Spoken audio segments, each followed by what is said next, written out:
Welcome to Standing on the Edge. This is your host, Randy Saplata. Today is Thursday, December 9th, and today we will talk about Did I Miss It? Is it too late for me? On the edge of the coin. We also have the topic of forgive yourself during Think Like the Rich. And today's personal story will be choose your mentors wisely. Finally, we'll finish off the show with what would happen if. By the way, if you like the content presented here and in other videos of mine, then do me a favor, go ahead and hit that thumbs up or the like button and then subscribe to the channel to ensure that YouTube will keep me around for a while. And for Facebook, if you want to go ahead and be included in my channel, then just go ahead and definitely like the content and text me through direct message me through the Facebook app. All right. In the meantime, you are listening to Standing on the Edge. When we come back, it's time for the edge of the coin.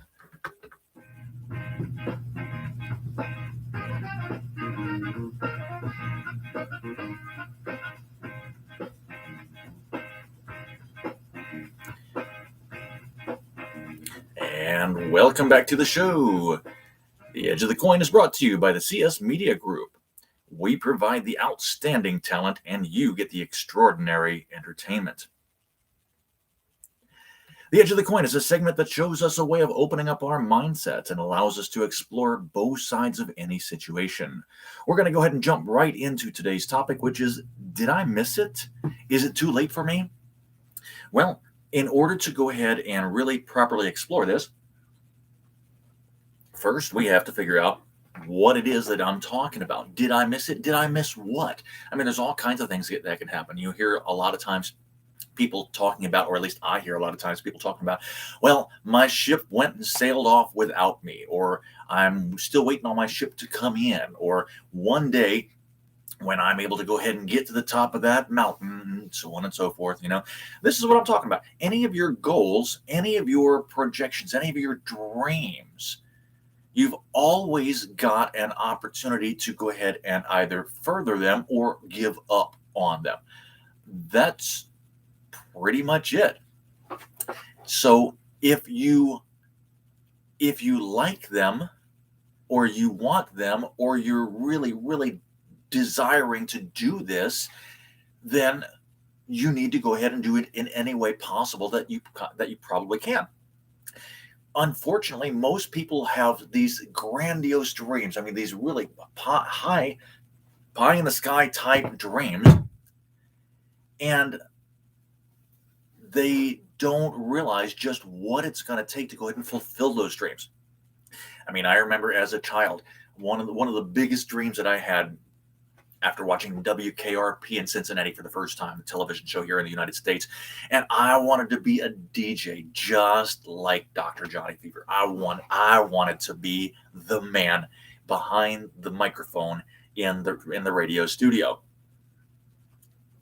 And then promptly forgot about it until years later and went, wait a minute, I'm a DJ. I'm behind the microphone. Even though I'm talking most of the time, I still go ahead and do exactly what he did, playing music in a lot of different places, just not necessarily in a radio studio, but in a radio studio format as well. And I'm having a ball doing it. But again, at the age of, 11, 12, 13 years old, when I'm doing this, there were so many times where I was I did it and then didn't realize that I was doing it until much later on, or I just was not even sure about what it was going to do. It just sounded good at the time. That was all. I mean, think about it. As you're a kid, you're thinking, you're asked the question, and this is something I really dislike about being a young children. Okay, you're 5, you're 6 years old, you're in kindergarten or first grade or something like that, and your teacher comes up to you and says, "Hey, what do you want to be when you grew up?" Well, I mean, if you stop and think about it, most people, the only thing they really want to be when they grow up is big. They want to be bigger than they are now so that people don't beat up on them. I mean, seriously. But of course, you get all the standard answers. Well, I want to be president, or I want to be a ballerina, or I want to be a rock star, or an astronaut, or a firefighter, or a police officer, or anything like that. Who knows at the age of 6 what you want to be? You're too busy right now trying to get as much information inside of this head of yours that you can, and leave out all the useless information. Okay, well, yeah, you want to be a police officer, but you don't want to deal with murders or killings or guns or anything like that. You just think it would be really cool to be able to go around strutting yourself in a nice big uniform and going ahead, yeah, I'm the person, I'm it, I am definitely all there is to it. That's all you're thinking about right there. It looks good. The same thing with the astronaut. You don't think or know anything about the years and years and years of massive training that you've got to do.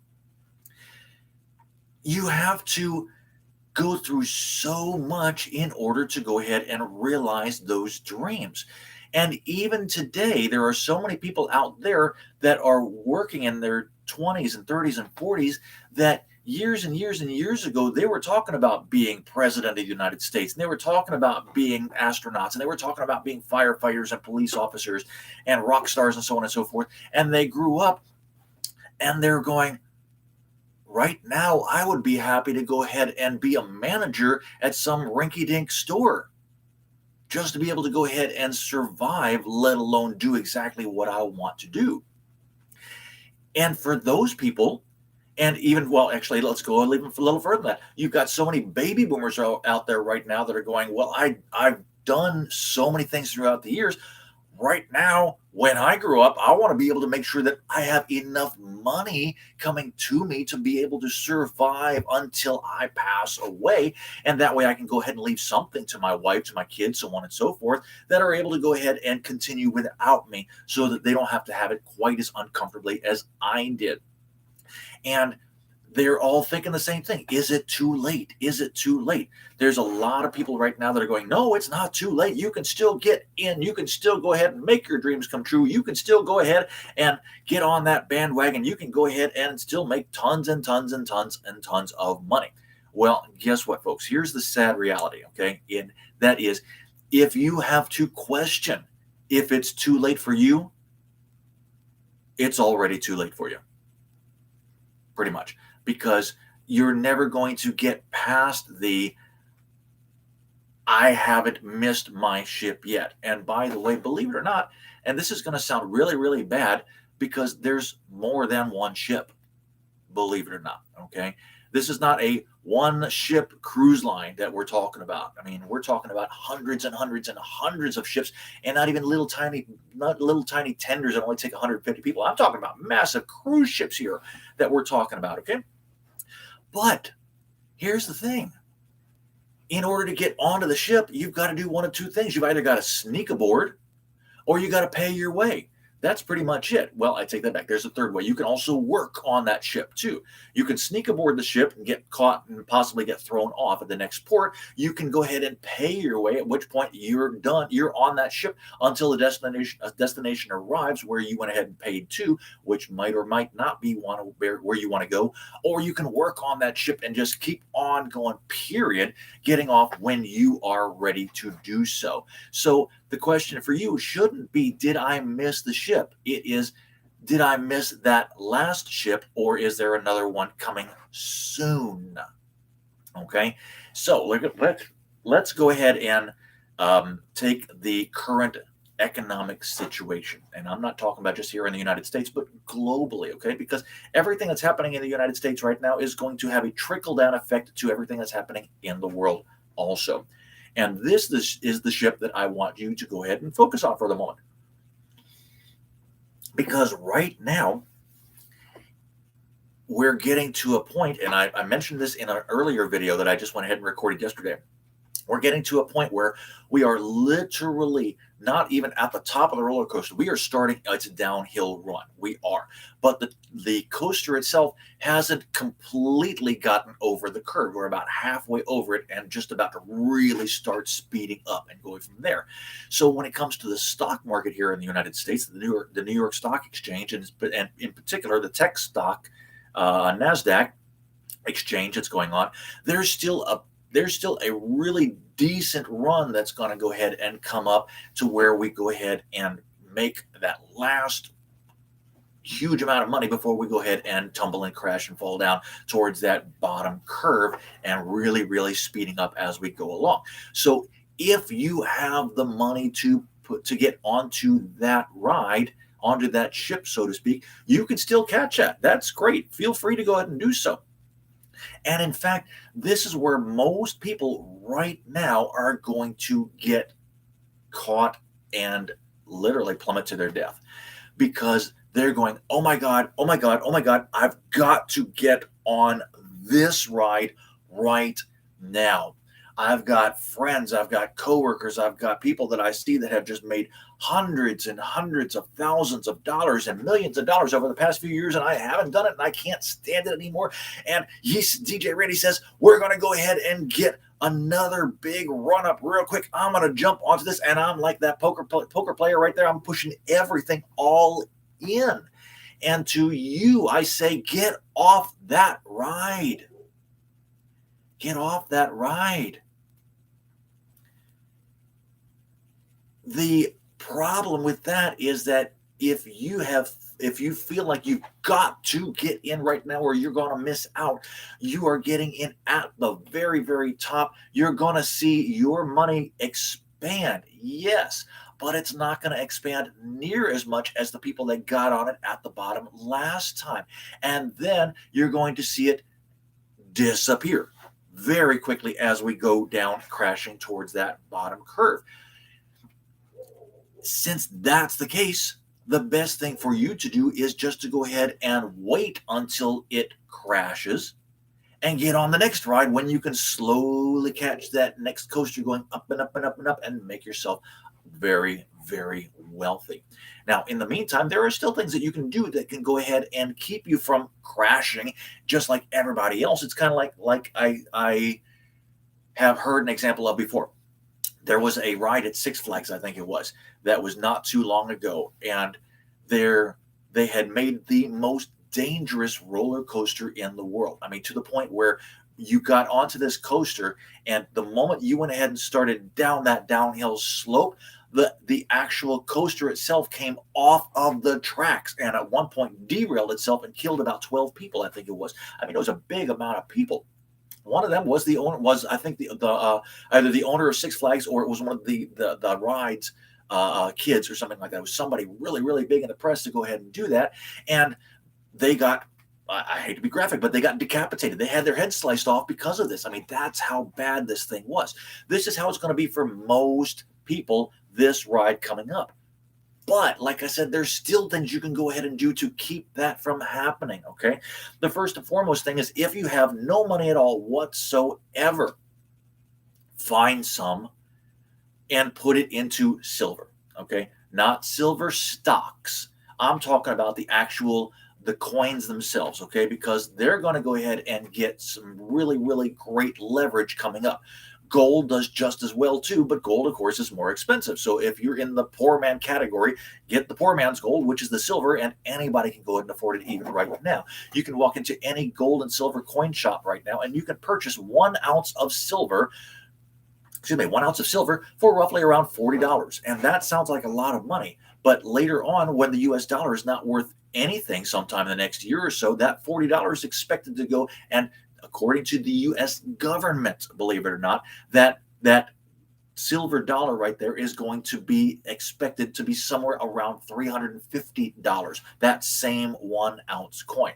And if you don't believe me, go to usdebtclock.org, USDEBTCLOCK, USdebtclock.org, and take a look down about halfway on the right hand side. You'll see where it says, or shows, gold and silver, and you're going to notice that the gold price and the silver price down there are way off compared to what the stock market says it is. Pay attention to that, because this is what the government is saying that it should be. When the correction comes, that's probably going to be where it is. And the people that are on that in the government, they're smart. They know what they're doing, but they also know that most people don't care what they do as long as it sounds good. So they go ahead and say one thing, they talk out of their behinds on one end to the public, and they go ahead and talk very privately to somebody else until they get caught. And this is just nuts when that happens. So this is what I got to say. If you think it's too late, it's already too late. Here's another example real quick of what you can do to keep that from happening. If you got a little more money and you don't want to go ahead and put it into gold and silver, find yourself a good insurance policy that's going to go ahead and pay you with the times as it's going and going. You'll have to research into this, but there are definite insurance policies that will go ahead and help you weather this next crash. You are listening to Standing on the Edge. When we come back, it's time to think like the rich.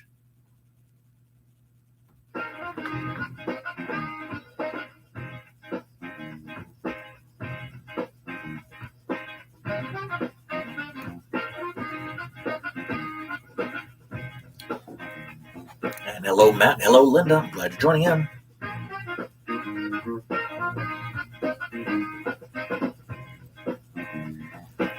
Welcome back to the show. Think Like the Rich is brought to you by Hers Decadence, offering luxurious refreshment for your body inside and out.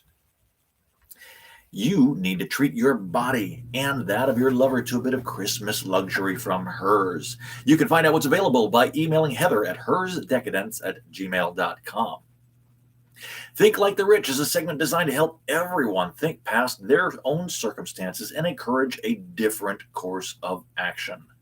Today's topic is forgive yourself. Forgive yourself. Forgive yourself. There are so many times that people have taken what I said in the last segment and they've gone, I've missed my ship. I can't believe it. I've got the wrong job. I've been climbing the corporate ladder and found out that I was on the wrong ladder. I bought the wrong car. I purchased the wrong piece of real estate. I bought a bad house. I did a bad investment. And they're going on and on and on and whining how bad they did. And they basically want to do it for pretty much one of two reasons. First and foremost, because they love the attention.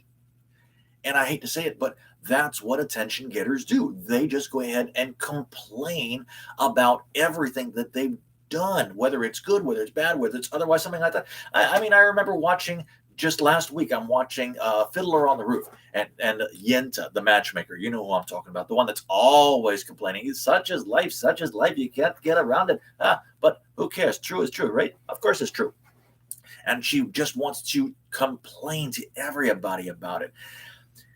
The topic of forgive yourself is really, really important. Why? Because everybody makes mistakes.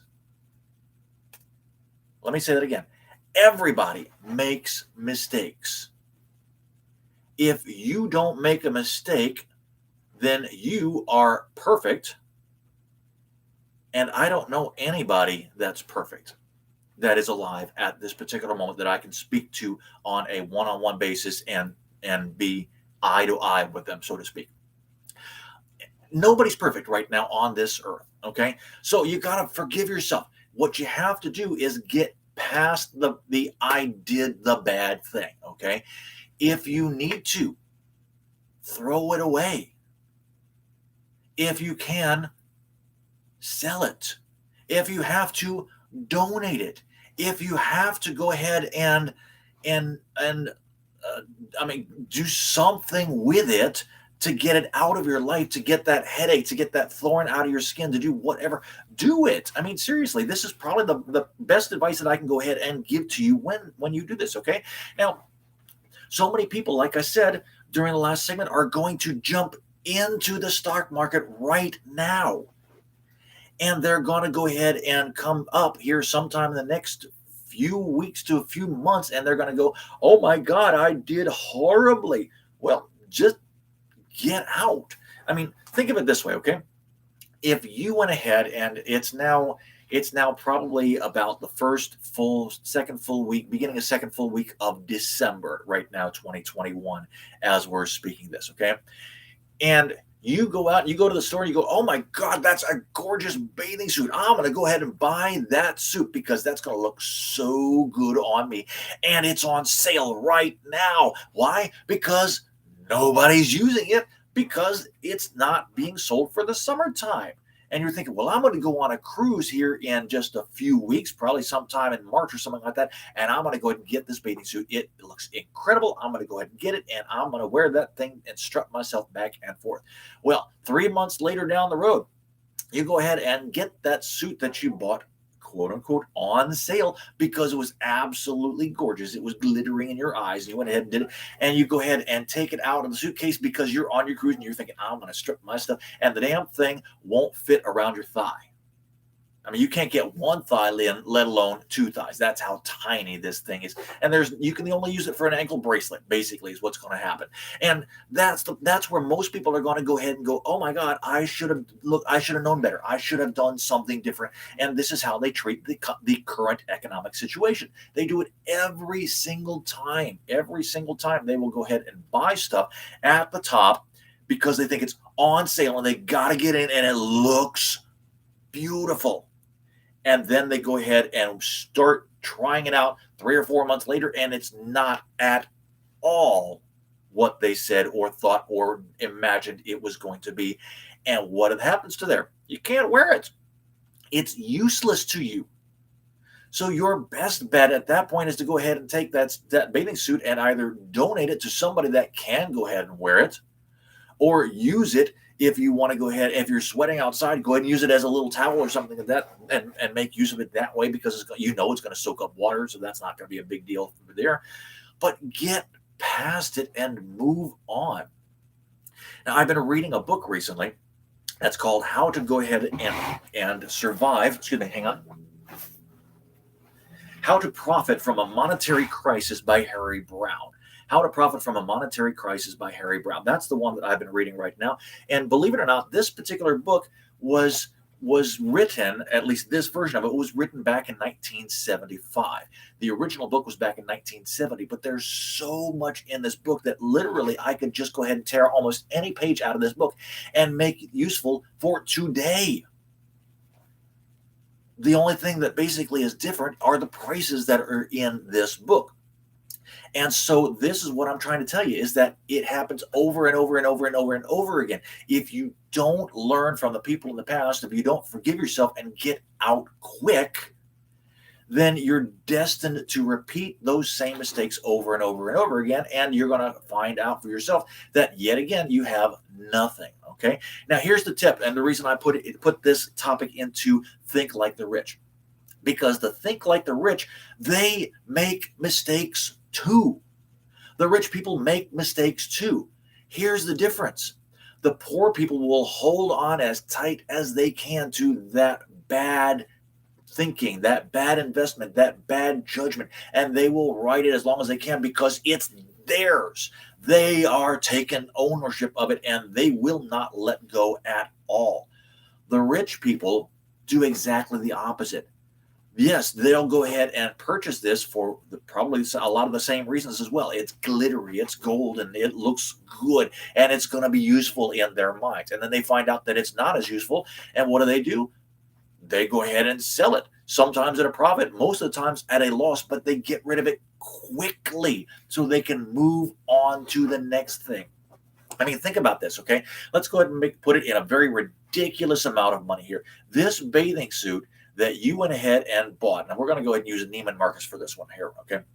Neiman Marcus, which normally doesn't have sales, but they put everything in the back room. You can go ahead and go into that back room once a year, and you can go ahead and look through the clearance sections, and you can find this gorgeous bathing suit that you normally would have go ahead and purchased at Neiman Marcus for somewhere around, I don't know, about $70 or something like that, probably more than that, but $70 for that, and they've got it marked down 70%. You can buy it for $10.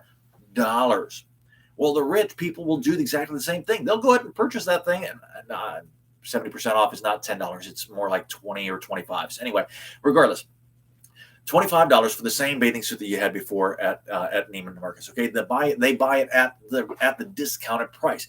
They can't use it, so then they'll go over to their friends, somebody who's a little tiny whip of a thing, and say, "Oh my God, I've got this gorgeous, gorgeous, gorgeous bathing suit, and I can't use it. It cost normally $90 at Neiman Marcus, and I can't use it. Would you be willing to go ahead and purchase this beautiful bathing suit from me for $50?" And their friend might say, yeah, oh my God, Neiman Marcus bathing suit for $50. Oh, for sure. Let me jump on that one. And they go ahead and buy it and they rock that bathing suit. They're great. And the rich people are going, okay, this is cool. I went ahead and got this thing on sale. I can't use it. So I turned around and went ahead and sold it for a little bit of a profit. $25 is what I probably went ahead and paid for it, maybe $30, something like that. I sold it for 50. I made a little $20 like that. Now I can go ahead and take that $20 and put it somewhere else. But even if they went ahead and couldn't use it and said, I can't sell this thing, will you buy this from me? And the other person says, sure, I'll go ahead and buy it from you. I'll buy it for $20. Well, they lost $5 on that one from the price that they were at, but they still didn't care because it was out of their life, something they could not use, and they were able to go ahead and salvage most of that money and put it back somewhere else. This is the big difference between the rich people and the poor people. And I can say I have done this so many times myself as a poor person, meaning I want to go ahead and just hold on to what it is I've got because nobody can use it. And I know eventually I'll be able to make use of it and so on and so forth. I mean, I'm looking right now at 3 different things that I can go ahead and use somewhere in this house and haven't been able to do so far. One of them is a light fixture. Another one is a portable AC fixture or AC unit that I can go ahead and put into a window. Those are 2 of the things right there. They're just sitting. They've been sitting for the last year because I have not used them. This is what I'm talking about. And there are things all around everybody's house of the same exact nature. You might have old books that you don't read anymore, comic books that you don't read, light fixtures that you can go ahead and sell, curtains that are just not working for you that are going on. Hell, you might even have extra fans or toilet paper for that matter you just can't use because you stocked up during the pandemic last year and you've got too much to go ahead and last you for the next 15 years, let alone the next 15 months, okay? Get rid of it. Make your life better. Make your life less cluttered. And then use whatever it is that you have wisely in a better fashion. Something that you know is going to go ahead and help you through this next storm. So let's say you go ahead and have this huge estate sale out in your front lawn. And you go ahead and sell that AC unit. You sell those curtains. And you sell that toilet paper. And you sell the books that you don't need. Number one, what's going to happen is that you're going to find you've got more room to be utilized for things such as setting up your own office to get a business going. And now you might find that you've got an extra $200 to $300 from selling off all that extra crap that you're not going to go ahead and use. And you can take that same $200 to $300 and put it into silver coins or into one little tiny 1/10 ounce of a gold coin. And that will hold your savings until we get through this crash that's happening.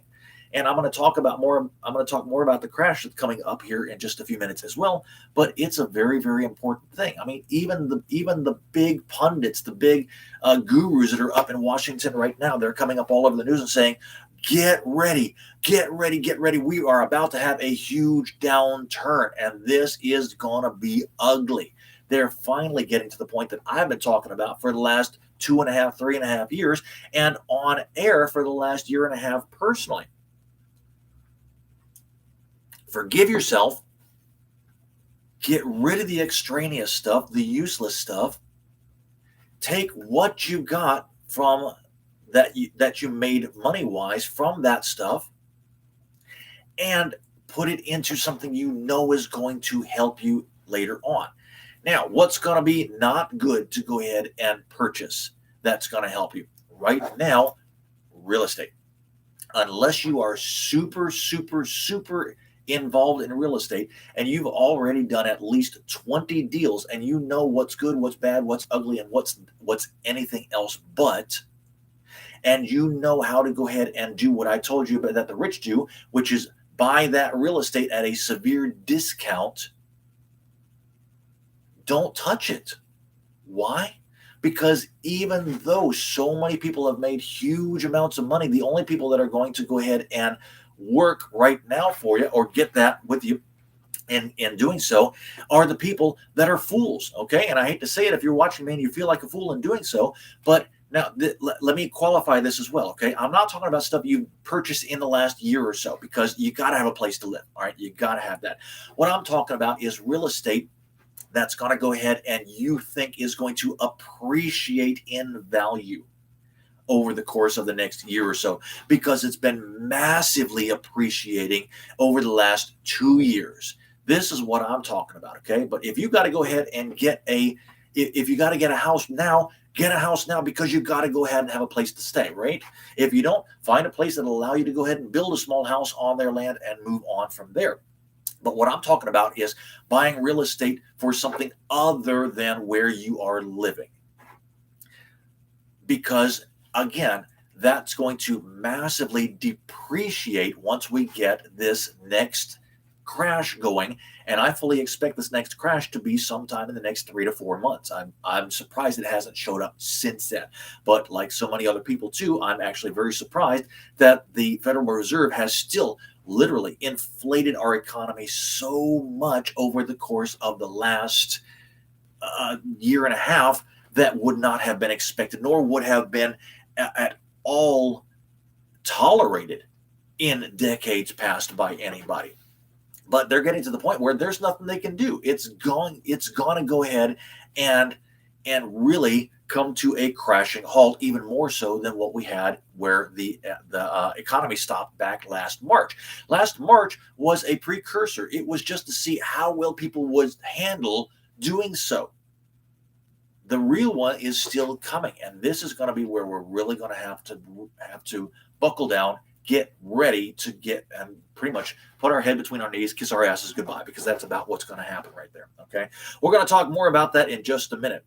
You are listening to Standing on the Edge, and when we come back, it's time for Tales from the Edge.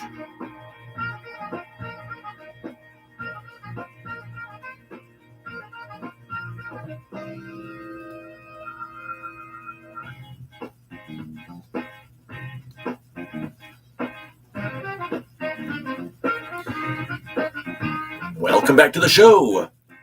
Tales from the Edge is brought to you by the HRS Foundation, investing in future generations to ensure a better tomorrow.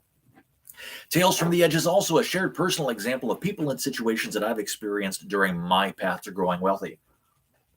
Today's story is choose your mentors wisely. Choose your mentors wisely.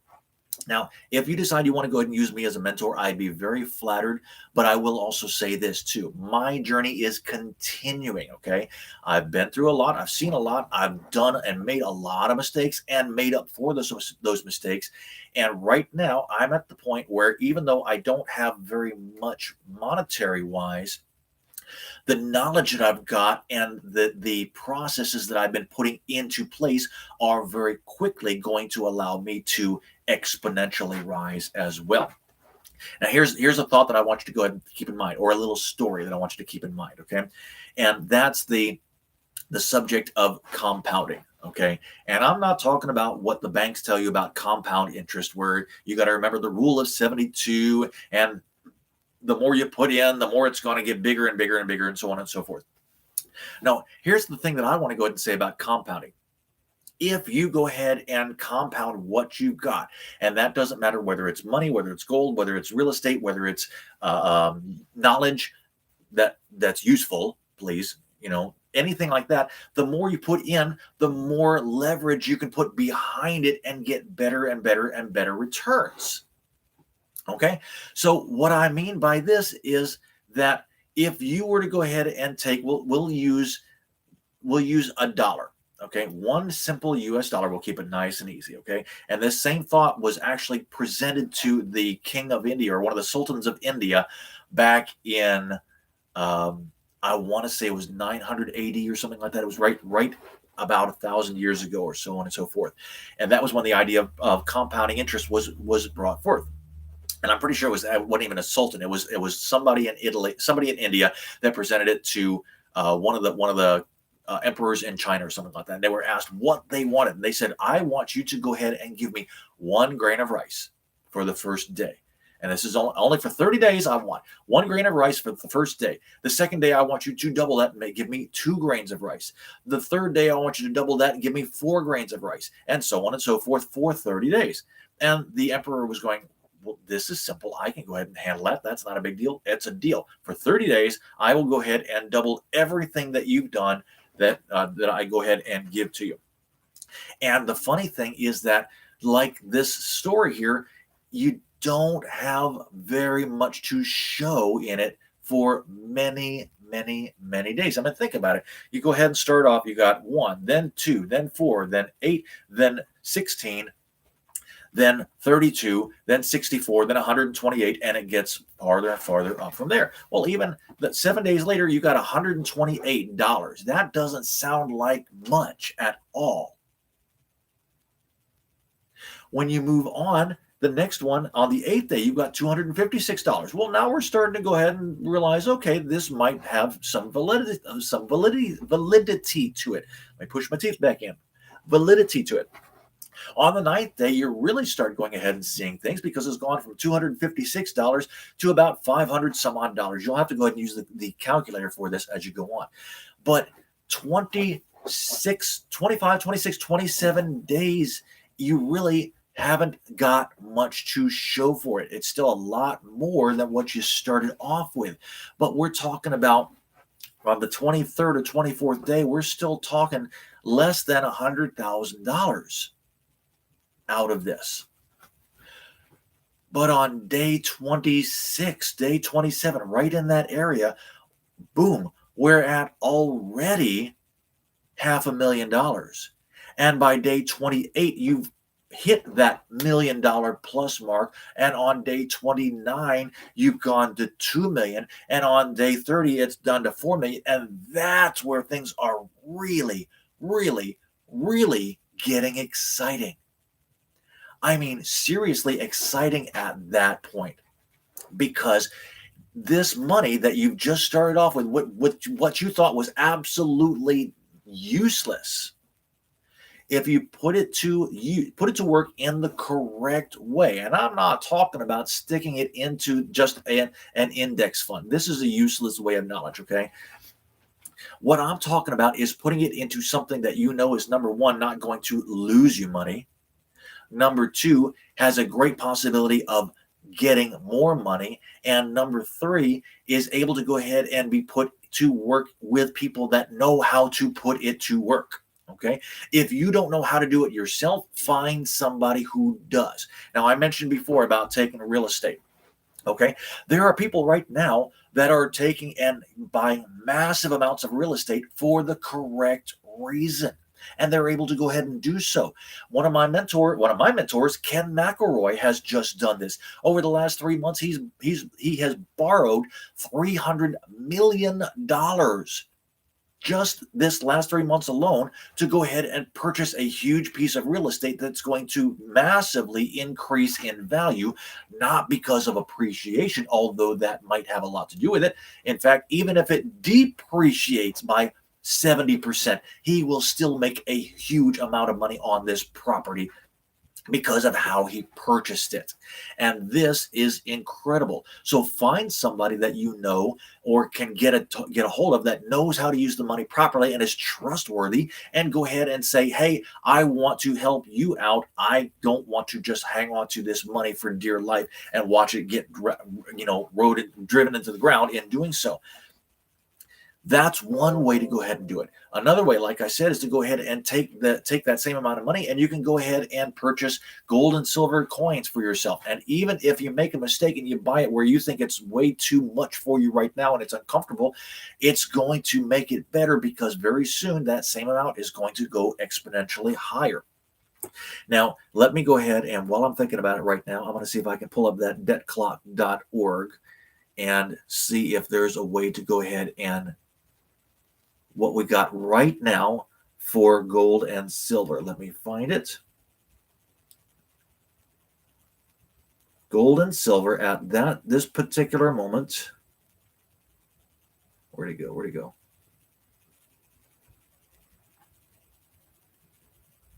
All right. I'm sorry. It's down about halfway. It's on the left-hand side. It's called gold supply and demand. You click on that one right now.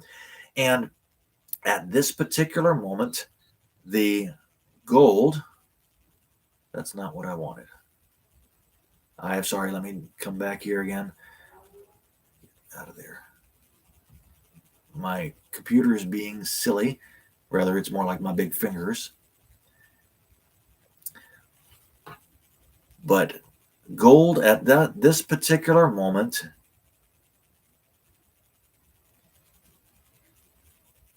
they've moved things around on me, so I apologize for it taking so long here. The silver is somewhere around $340. Gold is, I think that's the one.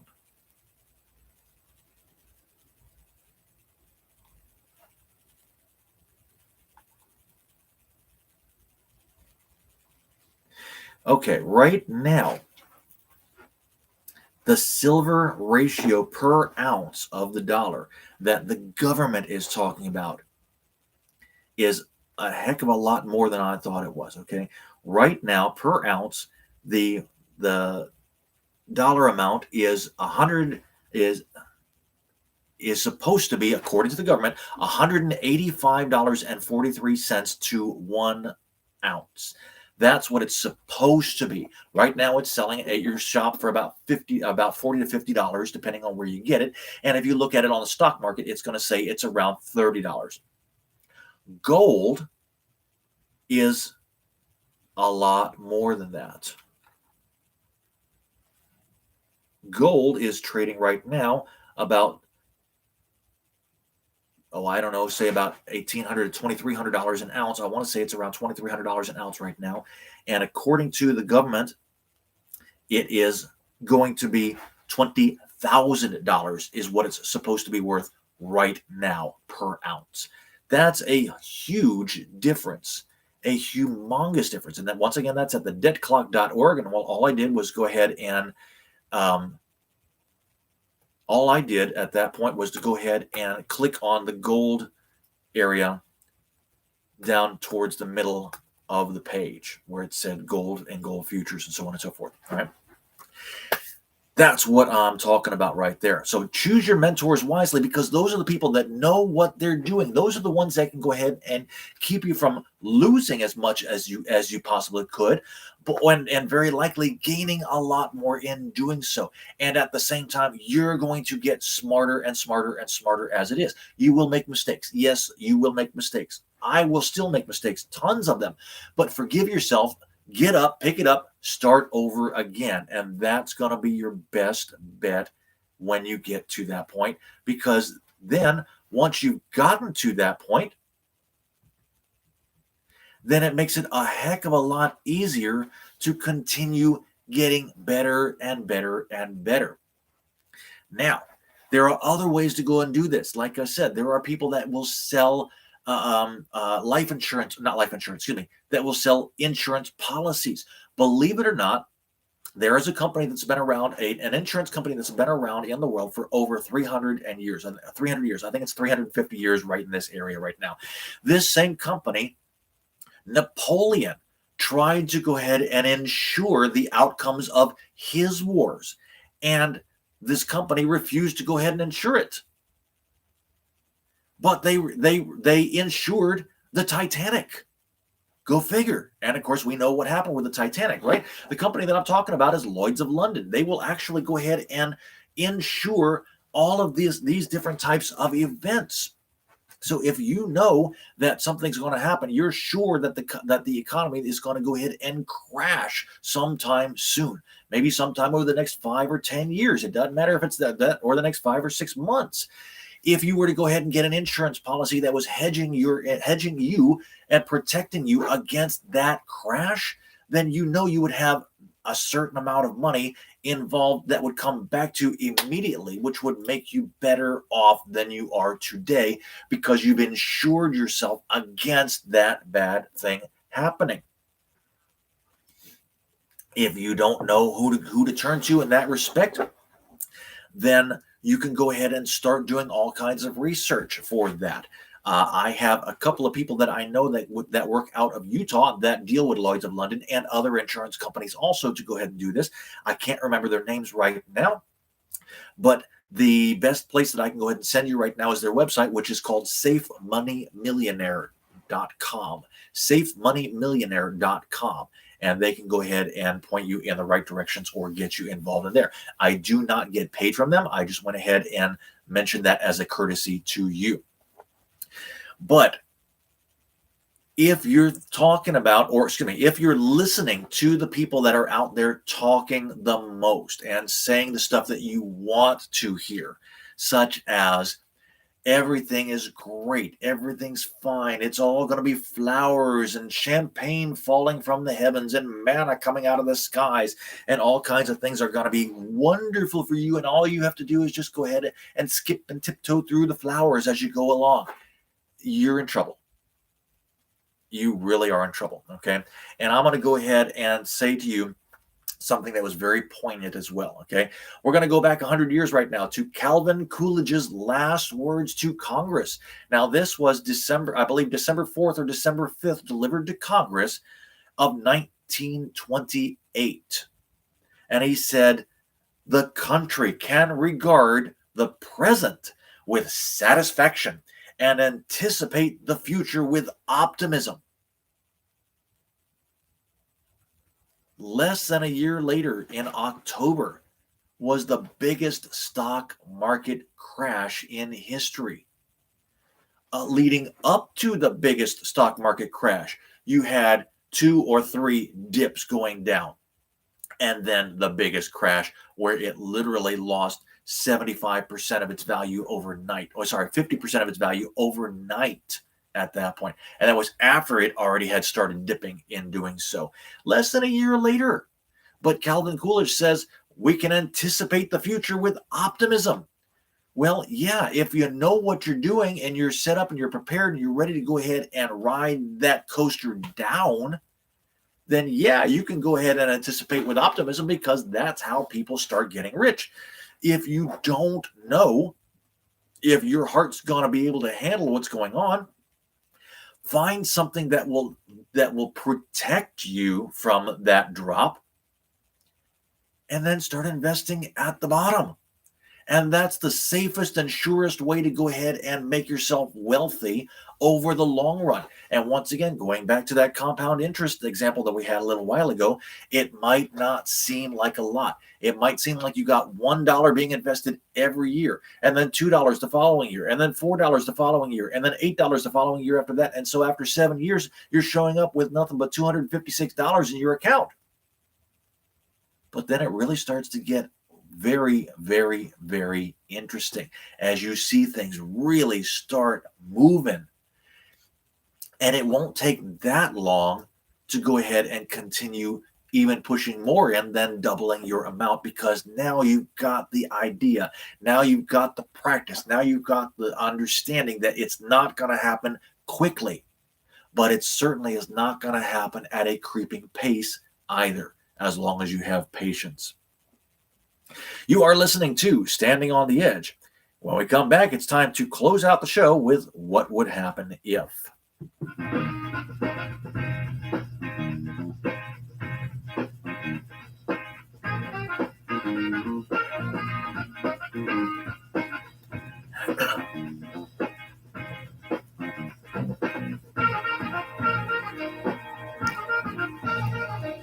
Welcome back to the show. What Would Happen If is brought to you by DJR Enterprises. Today's topic for What Would Happen If is talk softly and carry a big stick. Talk softly and carry a big stick. And it goes back to something I was talking about a little while ago. It's a dirty business, but somebody's got to do it. Here's the thing that I want to relate and tie all of this together with, okay? And that is this. If you're listening to the people that are on the news the most, and they're all over Twitter, and they're all over Facebook, and they're all over Instagram, and they're all over your favorite social media feed, and they're all saying exactly what you want to hear, which is things are great, things are wonderful. Oh yeah, we got a little bit of trouble here with the new virus coming out, and yeah, people are out of work still here in this area. But look at the numbers are great. I mean, we've got so many things happening. We're getting in front of this virus, and people are going ahead and getting jobs, and the economy is doing fabulous. Look at the stock market, it's at all-time highs, and look at the real estate market, it's at all-time highs, and you can't do anything but get better and better and better, and it's champagne and roses for everybody. Godiva chocolate chocolates over here, and they got the Omaha steaks over here. Just go ahead and spend money. You're going to be wonderful, and the government will take care of you as we go along. We've already proved it. They're sending out stimulus checks left and right. And they're able to go ahead and make sure that your kids are not going to be poor because they're thinking about forgiving the student loan debt, and they're thinking about at least going ahead and pausing the interest rates on it, and so on and so forth. This is a lot of bunk. A lot of bunk. If you know what you're doing, you're going to go ahead and try to pass on that knowledge. Yes, you're going to try to pass on the correct knowledge. You're going to try to pass on the stuff that's going to help people along. You're not going to help them by saying, let me give you everything. Why? There's a few reasons for that. First and foremost, because if you give everybody everything, the first thing they're going to expect is more. Talk to any child of 3. Talk to any parent who has a child of 3 years old. And it's all going to be, give me more, give me more, give me more, give me more. Let me swing on your shoulders one more time. Let me go ahead and run with you one more time. Let me go ahead and hear one more bedtime story. Let me go ahead and get up on your shoulders one more time. Let me go ahead and wrestle with you one more time. Let me go ahead and get one more Scooby-Doo show, one more cheese stick. I mean, it doesn't matter. It's always one more. But if you know what you're doing, you're not going to give that to them for free. The other thing that's going to happen is when you give stuff out for free, they think less of you. They think less of you. Why? Because they go, oh, it's going to happen anyway. It's no big deal. It's no longer oh, wow, this is an incredible gift. Thank you so much for giving this to me. It's now, oh, they did it before, they'll do it again. And if you don't believe me, ask any parent with a teenager. I don't have to say anymore. If you know what you're doing, if you've got the wealth, if you've got the knowledge to make the wealth, you're not going to advertise it to hundreds of millions of people. What you're going to do is say, hey, I know what I'm doing. If you want to join me, feel free. However, there are stipulations. However, there are conditions. You have to put in the work. You have to put in the money. You have to do whatever is necessary in order to get yourself to my level. I will not just attach you to my bootstrings and carry you along with me. I'm not just going to hook you up to my belt and drag your sorry carcass behind me just because you want to be there. No, it doesn't happen that way. And the reason I'm telling you this right now is because once we have this major correction that's coming up that now even the big pundits are talking about, once we have this correction, who is going to hurt the most? Believe it or not, it's going to be the people that are out there flaunting their wealth right now. The people out there that are going, oh, yes, we're going to Neiman Marcus every day. Oh, yes, we're going to Ruth Chris's Steakhouse and purchasing steaks every day. Oh, yes, we're buying these great cars, these Jaguars. Excuse me, these Jaguars, these Lexuses, these Bentleys, these Rolls Royces, all kinds of stuff. The Ferraris, the people that are out there going, yeah, I've got it. They got Rolexes watches on them. They're sporting Armani jackets. They've got Gucci shoes and Louis Vuitton handbags or wallets. I mean, they're the ones that are going to get hurt the most. Why? Because, and we've already seen it, because people will come after those displays of wealth. They will come after those displays of wealth. I mean, you've already got right now Congress that are saying tax the rich, tax the rich, tax the rich, tax the wealthiest 1% of people. And of course, all the poor people are going, yeah, do it. But you know who's getting hammered? Doctors. Doctors are getting hammered. And they're not the ones that the Congress is going, go after. But they're the only ones that were not smart enough to go ahead and hide their wealth in other ways, such as the top 1%. The top 1% have always, throughout history, basically done this. And here is a huge hint for you to follow, okay? They have invested in real estate that works well for them. They have bought fine art that appreciates in value for them. They have bought vintage wines that appreciates in value for them. They've bought collector's items that nobody else can afford that have appreciated in value for them. They've invested in gold and silver. They've invested most of their money in protection services, such as what I was talking about with Lloyd's of London, these insurance policies to make sure that they were going to be able to get their money. They've hidden their money in plain sight that you cannot get by taxing. But the doctors that are making $100,000 a year, the doctors that are making $300,000 or $400,000 a year, the cosmetic surgeons that are out there in California that are making $600,000, $700,000, $800,000 a year because they're catering to the people with the Gucci and the Louis Vuitton and the Rolex watches and the Armani suits and the Ferraris and the Lamborghinis and the Bentleys that are going out there. They're the ones getting hammered.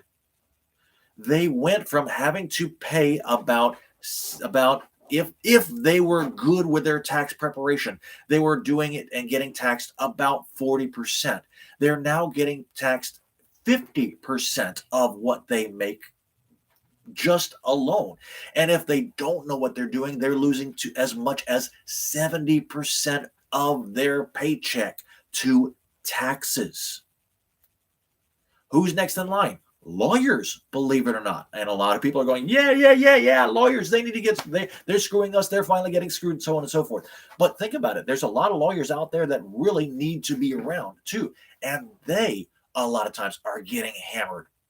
Who comes next after that? Sports players. Sports players are really getting hammered in doing so. Then you've got your accountants. A lot of your big accountants are getting hammered too. All of the people that have their own small businesses or are specialists in their field, they're the ones that are getting hurt the most, not the one percenters. Why? Because the one percenters are not showing that they've got a lot of money. When I say that, I mean, you take a look at their tax statements, their income tax statements, and they're going to show in one little corner out there that they've got huge amounts of assets. They've got a lot of real estate income producing properties. They got a lot of fine art. They've got a lot of collector's items that they might be able to sell if necessary, but you can't do anything with because nobody can purchase them except the one percenters anyway, and they're not willing to go ahead and sell it. They have a lot of fine wine. They've got insurance policies, all of these expenses coming out that show that the income that they had coming in is directly going back out again into other better income producing items. And so the income that they show is less than 1% of what they actually physically did cumulatively. If they made $300 million through the year, they're showing that they had less than $3 million. And they're getting taxed 1% on that. And that's the hugest thing about the rich, the hugest secret that the rich know that nobody else realizes. Guess what? They're not talking about it. They're talking softly. Now, if you're not in that league, if you're not anywhere near that league, if you're like me and you make less than $50,000 a year, or even if you make less than $100,000 a year, talk softly. Don't display the fact that you're comfortable, that you've got a nice, good, big house, that you've got a really nice looking car, that you can go ahead and finally afford, maybe not necessarily the Rolex watch, but you want to go ahead and get yourself a really nice watch that's going to cost you $500 or $600. It's diamond or crystal studded, and you can go ahead and wear it because you look good doing it. You know, that's great. But if your Timex works, use the Timex. That works just as well too. Now, understand this. I am not saying invest in crap. I'm not saying that at all. If you want to look nice, purchase something nice. Feel free to do so. What I am saying is don't flaunt it, because there are always people underneath you that are looking for those displays. And when the crap hits the fan, you're the person they're going to come to try to steal or get as much as they can in any way they possibly can. And that's where you got to carry your big stick. You have to have people on your team, such as the lawyers that know how to handle that can protect you. You've got to have the insurance products that protect you. And those can go ahead and bat people away and ward people off, because they won't be able to attack you where they think they can attack you. It is a dirty business. Somebody's got to do it. But unless you know who to turn to, unless you know what type of thing you need, unless you know the different protection aspects that you can go ahead and help you carry us through this next crisis that's coming up very soon, you're going to end up with less than nothing, and probably bloodied up to boot. You've been listening to Standing on the Edge. I'd like to go ahead and thank you once again to all of my friends watching me today: Linda Saplata, Matt Waldron, and also Sandra Webb. I do appreciate the fact that you are going ahead and keeping an eye on me and what's going on. Don't forget to go ahead and smash that like button if you go ahead and like the content that I give you and you want to go ahead and see more.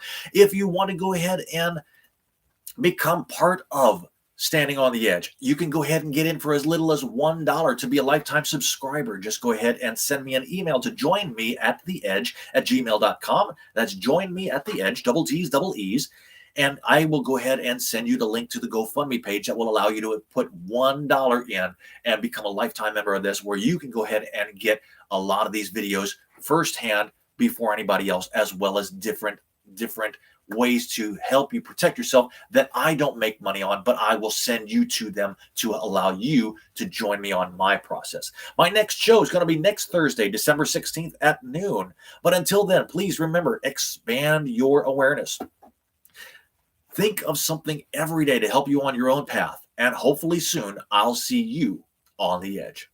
Have a great weekend.